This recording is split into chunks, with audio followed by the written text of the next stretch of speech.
Getting to know your body and why it's important. Let's talk about it. Everybody's body's different, and understanding yours is going to help you become the best drummer you can be. Let's rip the Band-Aid off. It doesn't have to be a big deal.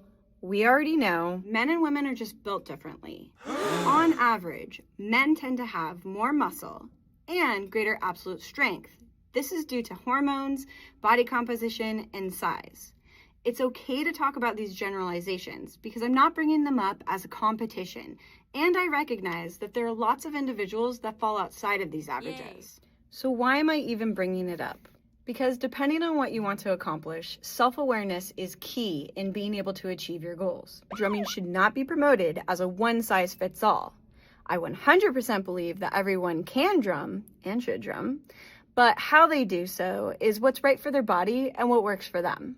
Understanding is the key to unlocking your potential.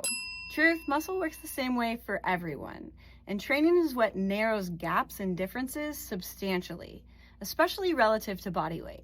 The only reason why I pointed out general differences between men and women earlier is because of the force it takes to play. I need to understand that as a smaller woman who's not a spring chicken anymore, I might have to exercise my body and use my body differently than somebody else, especially a man who will have greater strength in his lower half. Meaning, if I'm watching a video of this ripped dude who's playing all these rad things that I want to do, I might have to adjust and adapt for what works for me. So understanding my body is going to help me achieve what I need to and what I want to achieve, because everybody's made differently. You guys, this isn't a bad thing at all. In fact, it's important for me to recognize so I can use my time more wisely. It helps me to pinpoint areas that might be a little bit weaker than in other drummers or players that I see. And I might do some squats or some leg lifts or some presses. And maybe I'll spend more time during my practice focusing on my lower half. I also know for me personally, it's important to strengthen my lower back. That'll help me with my core strength and my fluidity across my set.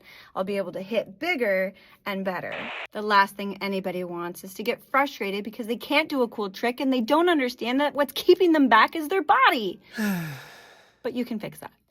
Just know whatever you want to accomplish is possible. How you get there might look different for you than someone else though. I encourage you to keep that in your mind as you explore the many techniques and lessons that are out there.